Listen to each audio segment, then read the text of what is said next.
ഇന്നത്തെ ക്ലാസ് കൊണ്ട് നമുക്ക് 134 നമ്മൾ ഏത് ഉറക്കത്തെ വിളിച്ച് ചോദിച്ചാലും ഡ്രൈവർ എന്നുള്ളതിൽ റീപ്രൊഡ്യൂസ് ചെയ്യാൻ നമുക്ക് പറ്റും. ഏതാ 134 കഴിഞ്ഞാൽ ഇനി അടുത്തൊരു സ്റ്റേജാണ്.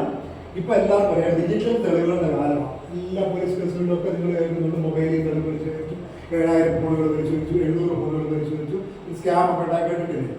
അപ്പോൾ ഡിജിറ്റൽ തെളിവുകളുടെ ഒരു കാലഘട്ടം. ഇത് തന്നെ മോട്ടോർ വാഹന നിയമത്തിലും മോട്ടോർ വാഹന കേസുകളിലും ഇപ്പം ഒരു പ്രശ്നമാണ്. കാരണം 2012 നമ്മളെല്ലാം സ്മാർട്ട് ഫോൺ ഉപയോഗിക്കും. എല്ലാവരും പണ്ട് നമ്മുടെ കയ്യിലൊന്നും മൊബൈൽ ക്യാമറ ഇല്ലെന്ന് പറഞ്ഞാൽ ഇന്നിപ്പം എല്ലാവരുടെ കയ്യിലും സൂക്ഷ്മമായിട്ട് ഫോട്ടോകളൊക്കെ എടുക്കാവുന്ന ക്യാമറകളായിട്ട് നമ്മളെല്ലാവരും നടക്കുന്നു. ഏത് പണിയും റോഡിൽ ഒരു അപകടം ഉണ്ടായി കഴിഞ്ഞാൽ ഒരു കോമൺ ഇൻസിഡൻറ്റ് അല്ലാത്തതുകൊണ്ട് ഒരു അപകടം കണ്ടു കഴിഞ്ഞാൽ അതിനകത്തൊരു അപരിചിതമുണ്ട്. ഏത് അപകടം കണ്ടാലും അപ്പോൾ സ്വാഭാവികമായിട്ടും കൗതുകം ഉള്ളതുകൊണ്ട് മനുഷ്യരെല്ലാവരും അപകടങ്ങളുടെ ഫോട്ടോ എടുക്കും. ഇല്ലേ?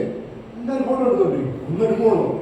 1, 10, 15 ഒക്കെ ഫോട്ടോ എടുക്കും. വണ്ടിയിൽ മറിഞ്ഞു കിടന്നാലോ ഒരു ആക്സിഡൻറ്റ് ആയിട്ട് ഇഞ്ചുറി പറ്റി കിടന്നാലോ ഒക്കെ അങ്ങനെ സ്വാഭാവികമായിട്ട് മനുഷ്യൻ്റെ ഒരു സ്വഭാവമായതുകൊണ്ട് അവരുടെ കൗതുകം കൊണ്ട് ഒരു സ്ട്രെയിറ്റ് സബ്ജക്റ്റായിട്ട് ഫോട്ടോ എടുക്കും. ഫോട്ടോ എടുത്താൽ അവരുടെ എഴുതുന്ന കുഴപ്പമില്ല. ഇപ്പോഴത്തെ പ്രശ്നം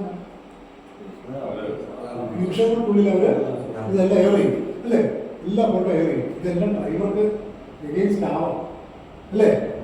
അപകടങ്ങളുടെ ചിത്രങ്ങളും വണ്ടി തലകുത്തി കിടക്കുന്ന നമുക്ക് ചിത്രം കണ്ടു കഴിഞ്ഞാൽ പലപ്പോഴും ചിലപ്പോൾ ഒരു ടയർ പൊട്ടയായിരിക്കും, മറ്റേ ടയർ ഭയങ്കര കട്ടയായിരിക്കും, അല്ലെന്നുണ്ടെങ്കിൽ ഒരു പ്ലേറ്റ് ഒടിച്ചിട്ടുണ്ടായിരിക്കും, അല്ലെന്നുണ്ടെങ്കിൽ ഹാൻഡ് ബ്രേക്ക് വെടിയിച്ചിട്ടുണ്ടായിരിക്കും. ഇല്ലേ? ഇങ്ങനത്തെ ചിത്രങ്ങളെല്ലാം വരുമ്പോൾ അത് ആരുടെ കുഴപ്പമായി മാറി? ഞാൻ ആദ്യം പറഞ്ഞു ഉടമയ്ക്ക് കുഴപ്പമുള്ളത് ഏതാ? ബാധ്യത മാത്രമേ ഉള്ളൂ. എല്ലാ സ്കില്ലും ഉണ്ടെന്ന് അയാൾ സങ്കല്പിച്ച് വെച്ച ആളെ അയാൾ ഹയർ ചെയ്തിരിക്കുകയാണ്. നിങ്ങൾ പ്രൊഫഷണൽ സ്കില്ലിനെ വിളിച്ചേക്കുന്ന ആളുടെ കുഴപ്പമാണ് വണ്ടിയുടെ എല്ലാ മെയിൻ്റനൻസ് പറയുന്നത്. അപ്പം ടയർ പൊട്ടിക്കിടന്നാലോ, എല്ലാവരുടെ വാട്ടർ എക്സസ് ആണെന്നുണ്ടെങ്കിലോ, വൈപ്പർ ഇല്ലാതിരുന്നാലോ, ഫ്രണ്ടിൽ ഒരു മാല തൂക്കിയിരുന്നാലോ ഒക്കെ ഓട്ടോയ്ക്ക് അറിയാവുന്ന ഒരു സാഹചര്യം ഉള്ളതുകൊണ്ട് ഡിജിറ്റൽ തെളിവുകളുടെ സാങ്കത്യം ഉള്ളതുകൊണ്ട് പതുക്കെ സ്കീം കൊണ്ടുവരാനുള്ള സ്കീം ഈ തെളിവുകളോട് ഉപയോഗിച്ച് വേണം ഈ കേസുകൾ തയ്യാറാക്കി. അങ്ങനത്തെ ഒരു സ്കീം സ്റ്റേറ്റ് പ്രഖ്യാപിക്കും. വിദൂര ഭാവി അതിവിദൂരമല്ല, ഒരു 5 വർഷത്തിനിടയ്ക്ക് സംസ്ഥാന ഗവൺമെൻറ് പ്രഖ്യാപിക്കും. നിങ്ങളുടെയൊക്കെ അറിയാവുന്നത് ഒരു സ്കീം കൊണ്ടുവരുന്നു. അന്നേരം എങ്ങനെയാണെന്ന് വെച്ച് കഴിഞ്ഞാൽ നമ്മൾ അവിടെ ഉണ്ടായി കഴിഞ്ഞാൽ നമ്മൾ പോലീസ് സ്റ്റേഷനിൽ പോയി ഇൻറ്റിമേറ്റ് ചെയ്യുന്നതിന് വരെ സ്പോട്ടിൽ ലൊക്കേറ്റ് ചെയ്ത് ടാഗ് ചെയ്ത് കൊടുക്കും. നമ്മൾ പോലീസ് സ്റ്റേഷൻ എന്നുള്ള ഇപ്പം പോലീസിന് പല ആപ്പുകളുണ്ട്. അതുപോലെ റോഡപകടം ഉണ്ടായി കഴിഞ്ഞാൽ ആ സ്പോട്ട് പോലും കേന്ദ്ര സർക്കാരിൻ്റെ വരെ നിരീക്ഷണത്തിലുള്ള ഒരു നെറ്റ്വർക്കിലേക്ക് നമ്മൾ ലൊക്കേഷൻ ടാഗ് ചെയ്യുകയാണ്. ആ സ്പോട്ട് ടാഗ് ചെയ്ത് കഴിഞ്ഞാൽ സ്പോട്ടിൽ പോലീസ്, ആംബുലൻസ്, ഫയർ ഇത്തരം സർവീസുകളെല്ലാം എത്തേണ്ട പോലെ എത്തും. നമ്മൾ അവിടെ നിന്നുകൊണ്ട് തന്നെ ആക്സിഡൻറ്റ് മാനേജ് ചെയ്യേണ്ടതുണ്ട്. ഡ്രൈവർക്ക് വരാവുന്നതിന് ഒരു സ്കീമിന് വരും. പക്ഷേ ആ സ്കീം വരുന്നതിന് മുമ്പായിട്ട് സർക്കാർ അത് പ്രഖ്യാപിക്കും. ന്യൂസ് പേപ്പറുകളിലെല്ലാം നിങ്ങൾ അറിയും. ഇപ്പോൾ അതുകൊണ്ടില്ല. അതിനുള്ള പ്രൊവിഷനാണ് സെക്ഷൻ 135. അപ്പോൾ നമ്മൾ അടുത്തടുത്ത 2 സെക്ഷനുകൾ ഓർത്തിരിക്കുന്നു. 134 നമുക്ക് ഫിമിലിയറാണ്. 135 ഒരു സ്കീം വരുന്നതോടുകൂടി നമ്മൾ പറഞ്ഞ BNS നിയമത്തിലെ പോലെ എല്ലാ ഡിജിറ്റൽ തെളിവുകളുടെ ഉപോൽപ്പന്നങ്ങളായിട്ട് വരുന്ന കേസ് നടപടിക്രമങ്ങളുമായിട്ട് മാറും എന്നുള്ളത് ഡ്രൈവർമാർ ഇവിടെ അറിഞ്ഞിരിക്കുന്നു. ഇനി റോഡപകടം ഉണ്ടായപ്പോൾ എന്തെല്ലാം തെളിവ് ശേഖരിക്കണം? ഒത്തിരി തെളിവുകളൊക്കെ ശേഖരിക്കണം. കത്തി നിർമ്മാണങ്ങളുടെ അവിടെ എല്ലാം ഈ കാര്യങ്ങളെല്ലാം നമ്മൾ സംഘടിപ്പിച്ച് വെക്കണം. വേണം. നമ്മൾ ആദ്യം പറഞ്ഞ പ്രൈമറി ആയിട്ട് വേണ്ട കാര്യം എന്താ? ഫോട്ടോ അല്ലേ? ഒരു വണ്ടിയുടെ മിനിമം 2 വശം 4 വശം കാണാനായിട്ട് 2 ഫോട്ടോ എടുക്കണം. 2 ഫോട്ടോ എടുക്കണം.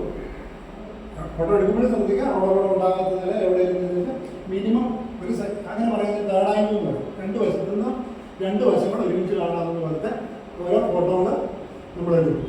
അപ്പുറത്ത് പോയിരുന്ന ഓപ്പോസിറ്റ് സൈഡിൽ നിന്ന് 2 ഫോട്ടോ എടുക്കും. ഇനി അതായത് നമുക്ക് തന്നെ ഉറപ്പുണ്ട്. വണ്ടി ഒരു നമ്പർ കിട്ടി. ഇനി വേണ്ടത് എന്താ?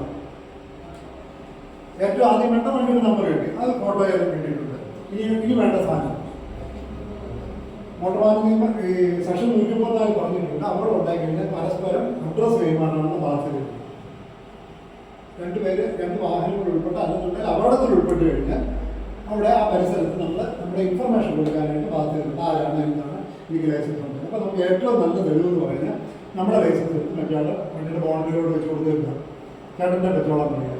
2 പേരുടെ ലൈസൻസിൻ്റെ ഫോട്ടോ എടുക്കുക, മറിച്ച് കൊടുക്കുക, മറുവശത്തിൻ്റെ ഫോട്ടോ എടുക്കുക. ഐഡൻറ്റിറ്റി ആയിരുന്നു ആളെ ആരാണെന്ന് എലിജിബിളാണ് ലൈസൻസ്, വാലിഡാണെന്നുള്ള എല്ലാം രേഖപ്പെടുത്താനുള്ള സാധനം കിട്ടി.